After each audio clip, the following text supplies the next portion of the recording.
Hi, welcome aboard. I'm Dave, and I am really glad to have you join me for this impromptu session. Impromptu? Yeah, it's really impromptu. In other words, no cuts here. All right, beginning right now. Let's say three, two, one, begin. All right, we're starting, and this means that there will be no cuts from this video whatsoever. Why am I doing this? Well, based on input that I received, some questions and curiosities that people have, I want to get into the actual mindset of how I might consider putting across a ballad in a cocktail piano setting. And when I'm sitting down practicing myself, I thought I'd have you actually experience that. So I'll talk it through as I'm playing through, and errors in all. Are there errors? Is there such a thing as mistakes, really? Well, whatever happens here happens, and you are going to observe it, okay? And we'll play around with that melody. Playing through and, growing with a song actually involves, of course, familiarity with the melody and the chord progression. It also, though, involves taking risks, all right? Melodic risks, risks with embellishments, fills, chord substitutions, reharmonizations, anything that comes to mind during a practice session that I would actually experiment with. I want to share, okay, as it applies to this. Now, this lead sheet, "Oh What a Rainbow," is it's a melody that I actually wrote based on uh, pretty much the chord progression that you're likely to find, most of it anyway, to very popular "Over the Rainbow." And I love that tune. And I figured if I use that chord progression, it's such an interesting tune harmonically. If you can actually get creative with a progression like that, you can play through a lot of stuff with some confidence. All right. So I thought this would be a nice idea, and right from this point on, I'm going to actually play through the lead sheet. All right, my face is going to disappear. I'm going to play through the lead sheet, play through the entire form once. I don't know exactly how I'm going to do it. I can pretty much tell you that I'm going to play it in a rubato fashion. I'm not really going to take time, keep the time. I'm going to actually imagine myself in a cocktail piano setting. And after I play through it once, I'll do some talking as I proceed with the actual practice session. All right, and I'll give you some of my thoughts as to why I'm making certain choices. I'm not here to impose my choices on you. I want to emphasize that. All right, I just want you to consider this food for thought. And if your own ideas result, okay, as from actually observing here, you come to your own conclusions. That's what I want for you. This is what I want. It's about creating, right? Creativity. So let's get right into it without further ado. All right. Oh, what a rainbow. Let's have some fun.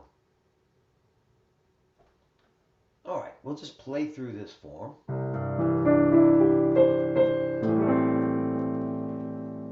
We'll do some talking after, okay?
let's begin again.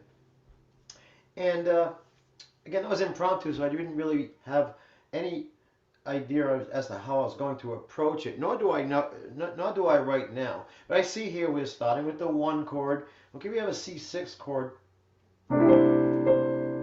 followed by an A minor 7. Now, these chords are very much related, right? Matter of fact, they're related so much that they're actually the same chord with a different root.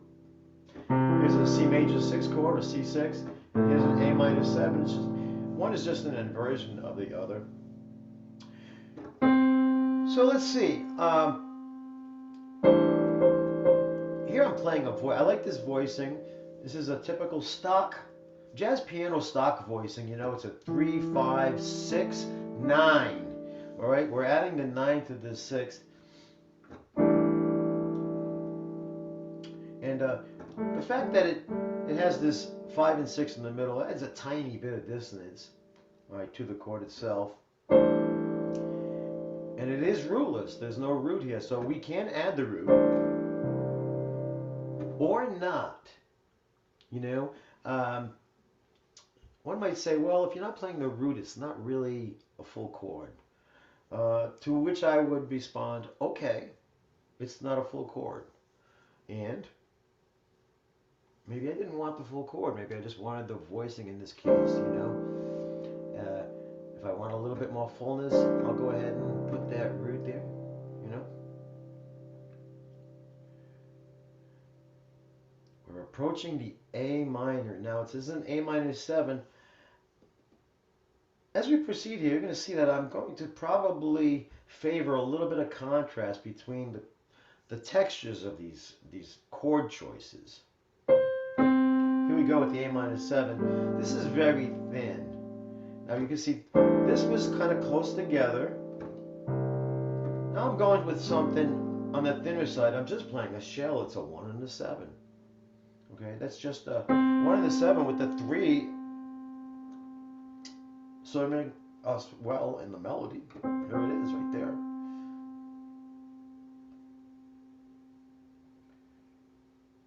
Moving on to an E minor 7 chord. Now, my instinct at this point, just kind of like, okay, I just came from this A minor 7, which is kind of thin. Maybe I want something a little closer together this time. And I opted for actually a simple E minor triad, not even playing the 7, okay, but I am choosing to go with a little bit more dissonance by putting this 2 in the chord. Okay, if this was an E minor 7 chord I was playing and I add this F sharp, it's actually technically the 9. When the 7 is not present, I'm just dealing with the triad. It's generally referred to as the 2, but it's the same note. We know this, okay? So here, with that 9, we can roll it or not.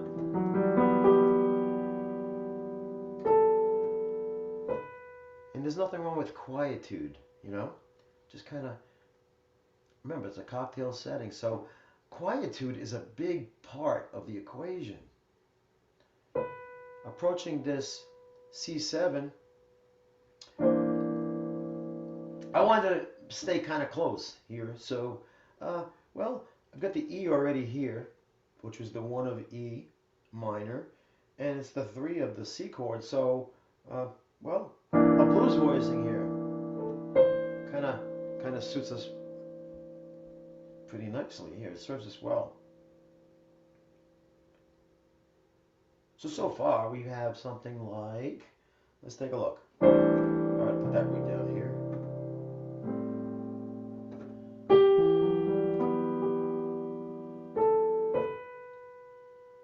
There's the blues voicing. It's rootless as well.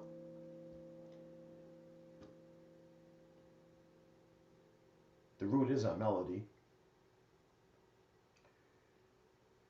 Now so far I've played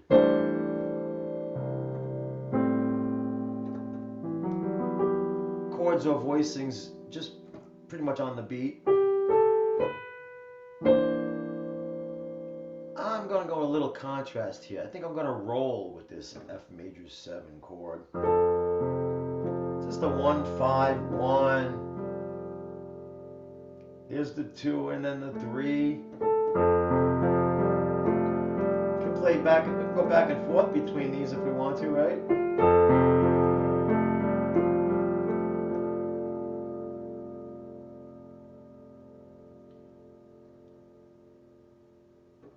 I'm going to reintroduce that E minor triad with the 2. Moving to an A7. Now this E minor 7 to an A7 is technically, it's a 2-5 chord progression. All right. If you're familiar with the 2-5, you know where we're at here. If you're not familiar, maybe this will serve as some inspiration to learn a little bit more about these chord progressions. Okay. But essentially, an E minor 7 to an A7 to a what would be next? What would be, this would be the 2-5 of the D, the key of D. All right. We would expect a D chord to follow, or of some kind. However, let's just take a look. Let's go slow here. Here's the E minor 7. We're moving to an A7 chord. How are we going to do this? Well, there's many ways we could do this. I'm going to stay close. I'm going to actually play this melody is the 7 of the A7 chord. When we have the 7 in a dominant 7th chord here, that kind of invites something like a flat 9. Here it is. Here's that flat 9. I'm going to fill this up with the 5 and the 3. What does this give us? This gives us actually a diminished chord. Let's look at the A7 chord in its root position, basic closed position. If we add the flat 9, we take off the root, that's what we have, a diminished chord. So no matter how we play this C sharp diminished, E diminished, G diminished, B flat diminished, it's still A7 flat 9, however you look at it without the A, right? So the E minor 7, here we are.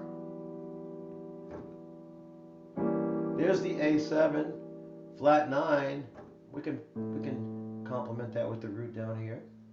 Now we're expecting to go to a D chord, and we don't. We actually get the F major 7 here. Now there's a little dissonance there. It's going to be automatically existing here, this dissonance, because if we're playing the root in the melody and we're asking for a major 7 chord, whether we play this major 7 here or here, we're going to get dissonance. Is that bad? No. Okay, dissonance is not a bad thing. All right, we could change it to an F6 if we wanted more consonants. Now, what is an F6? We just said earlier that the C6 was an A minor 7. An F6 is what? Inverted? It is a D minor 7. This would complete our 2-5 chord progression. So I'm going to go with that. I'm going to actually go with the D minor instead. Okay? So we'll reharmonize that F major 7 to a D minor 7.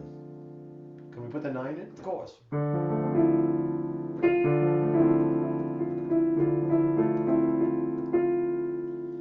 B flat. Let's add a 9 to this 7.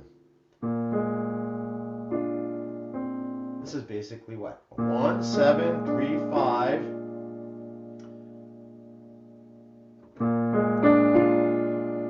This would have been pro approach less than 1. We actually talked about this 1, 7, 3, 5, 9. All right, we're putting the 9 here right now. So here we are with the F. We'll go with the D minor 7.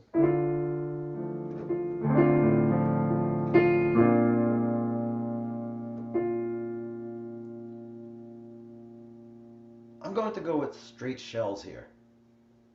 I'm not going to get fancy here. 1 and 7. 1 and 7.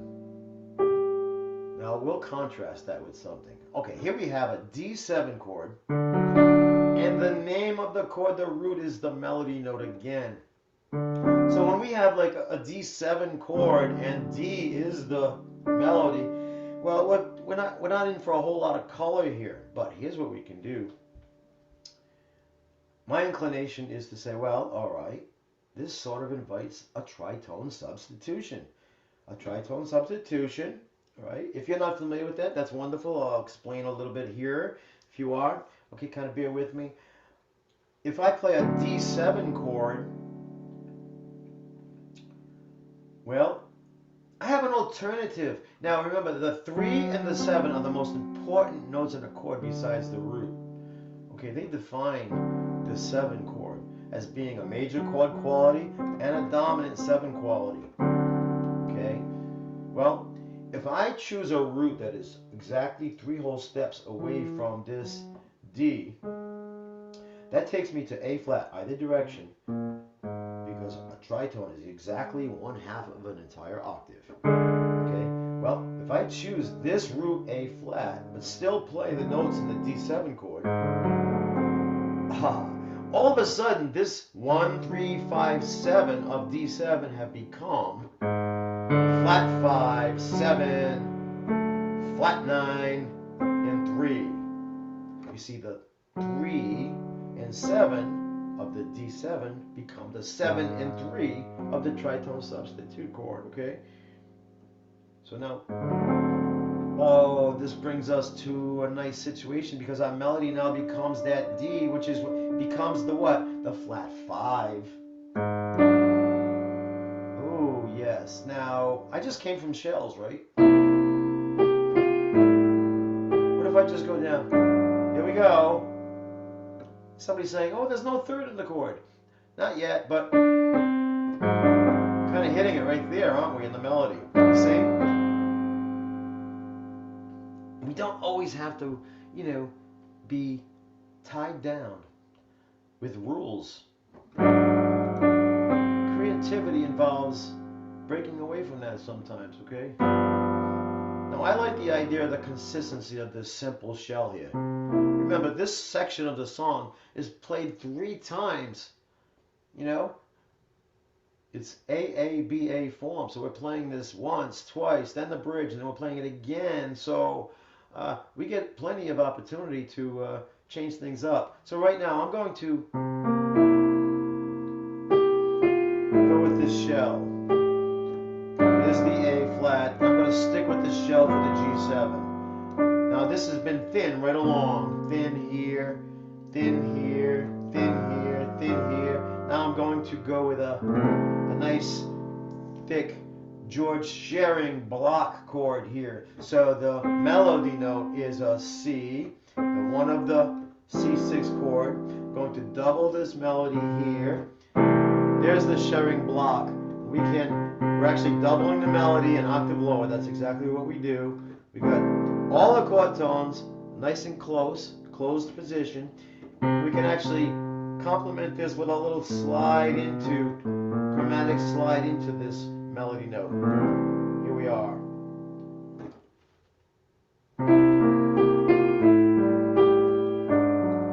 Yeah, we can play these one at a time, right?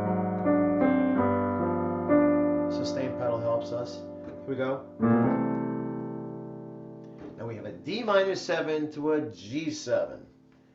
I'm going to play both of them at the same time. Yeah, it's a 2-5, going back to C. Okay, so what do we mean? Well, we could play this kind of thing, I want something a little more suspenseful leading to that one of the chord back at the first melody note, first measure. So what we'll do is we'll play the D7 chord, but we'll play it over a G root, which gives us what? Kind of a G minor 7 and a G7 at the same time.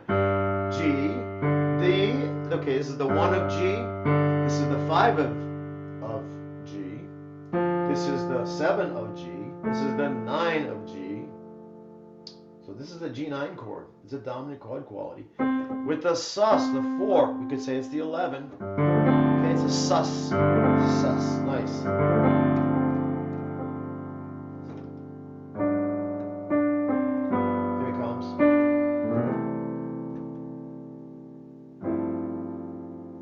What did I do there? Well,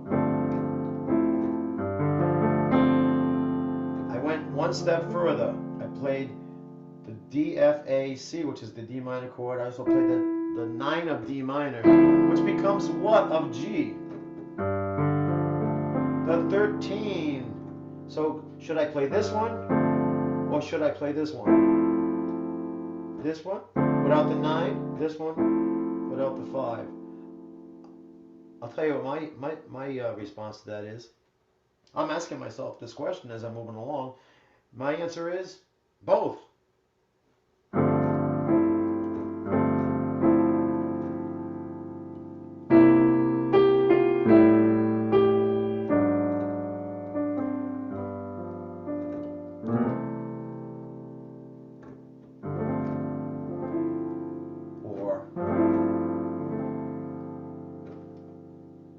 Okay, so we started this song with chords, right on the beat pretty much. Okay, so I'm going to opt for maybe something somewhat opposite, okay, something different. So we'll go with that roll, we'll go with that, I want a little bit of a different you know, texture here. So let's take it from,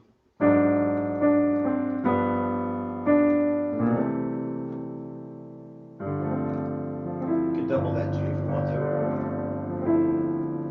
Now I'll go into this. This is the 1, 5, 1, 2, 3 of C, right? We could fill this up if we want to. Depends on how thick you want it, or not. Sometimes I really like that spotlight on the melody with nothing else directly below it.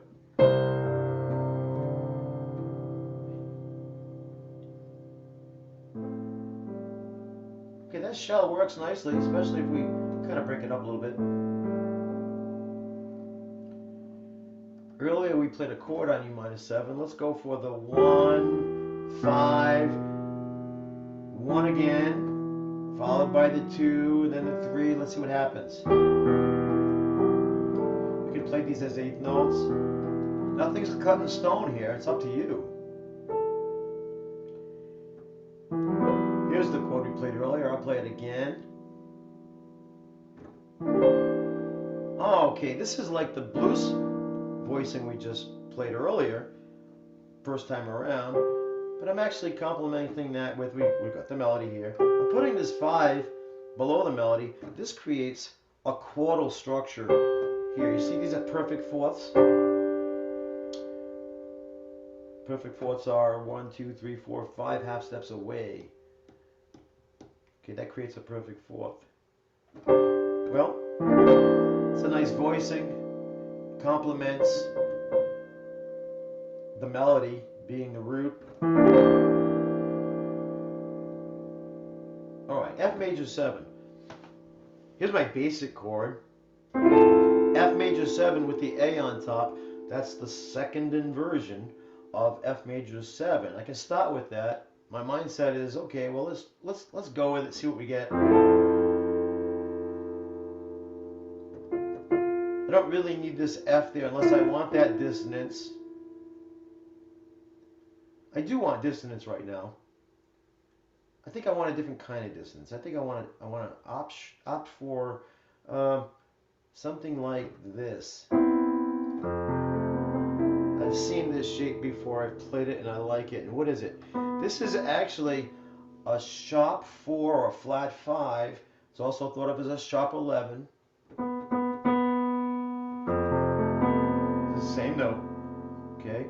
And I'm playing it actually together with the 5, which someone might say, well, this is sort of ill-advised. And I say, well, it's because it creates more dissonance than the average person might want. But I want it right now.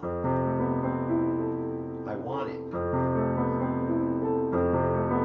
Together with the major 7 and the 3 up here with this roll. 1, 5. I've got the 3 here with the 4, then the 5, then the 7. I like it.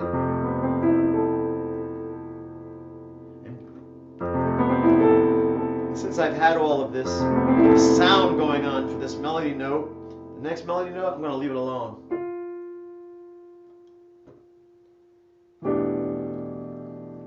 E minor 7. Here's the 1, 5, 1, 4 or 11. 7 and 3. You see this chordal structure here? From here is a perfect fourth, perfect fourth, perfect fourth, perfect fourth, fifth down here. It's very open and rich at the same time. Now here comes that A7. I'm going to put the flat 9 in again, but I'm going to actually apply with my right hand, and I'm going to put a Shearing block here. Let's do that in context, okay? Let's see, we got the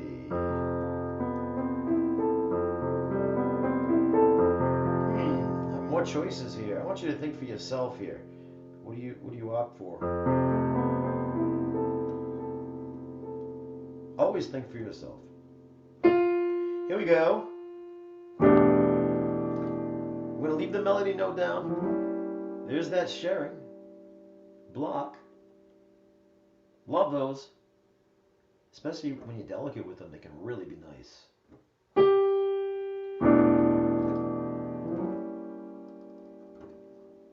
I'm just rolling here. Same thing. 1, 5, 1, 3. Put the 2 in there. Do we have to roll like this? No, we can.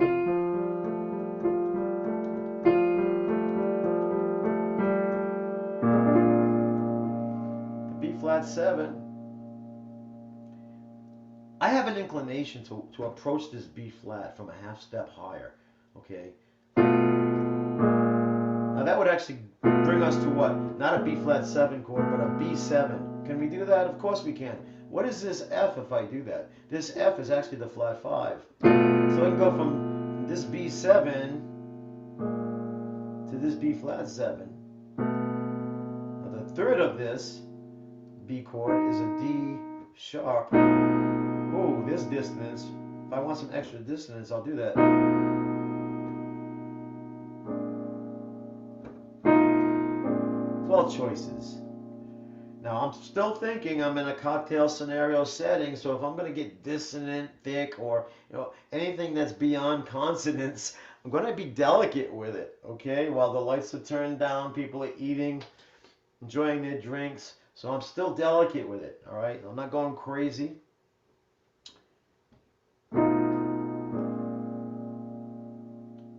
Have a C7 coming up. Well, this is the third of C7. It's also the third of C major 7. Let's try a major 7 instead of a dominant 7. I like that. Here's the A7 flat 9. Well, you know what? I think what I'm going to do is actually approach this from a half step below. See the consistency there? I kind of have the same thing going on. Oh, there's a different way to play that F chord. You can take a look. Huh.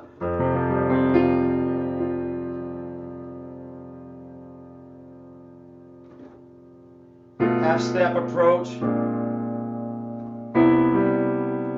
Half step.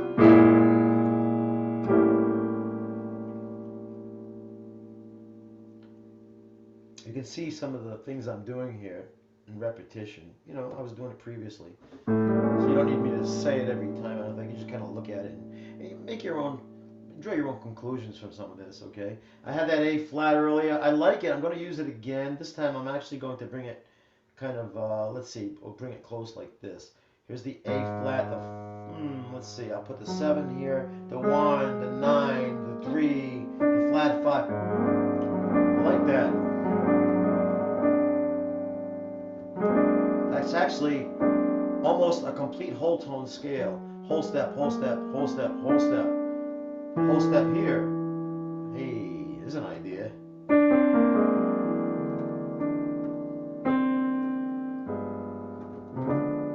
Let's do that again. I'll put it in context. I'm playing an F6 here.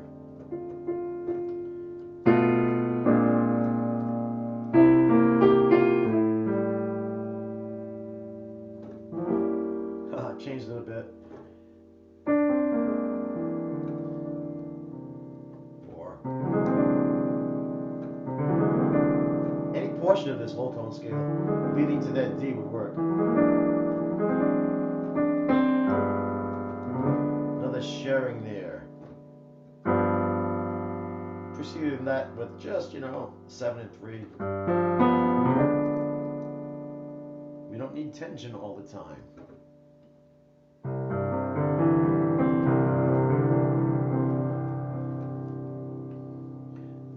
So we play that A section once and then twice, and I'll play a little bit of what I just did, maybe a lot, and just observe, and maybe you'll come up with some ideas of your own. I'm sure you will, actually. Some ideas of your own to incorporate into your own playing.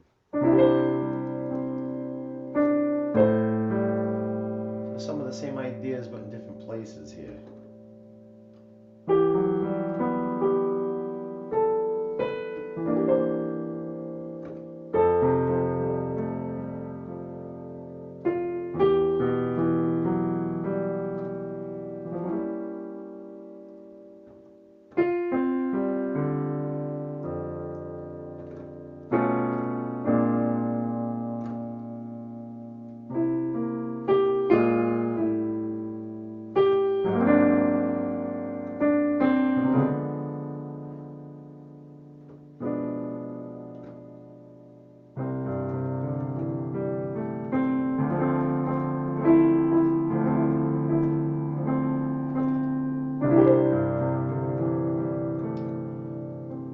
Rolling a little bit more there. I'm going to bring this 9 into play here.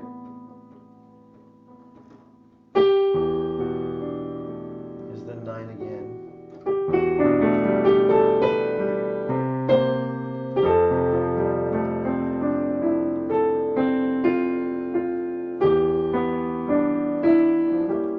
An inversion.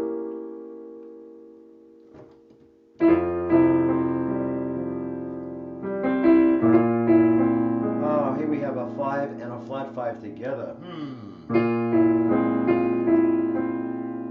Some textbooks wouldn't have that.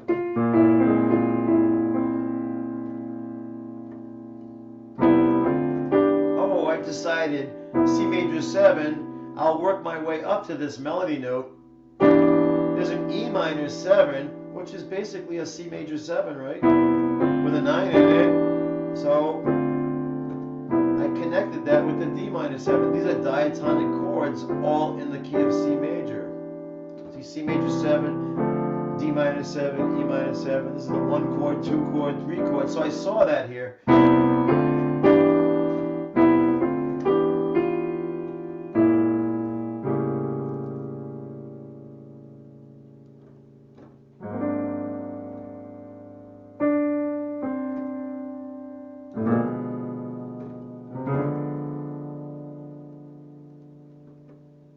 Let's approach this C from a half step above with a D flat major 7.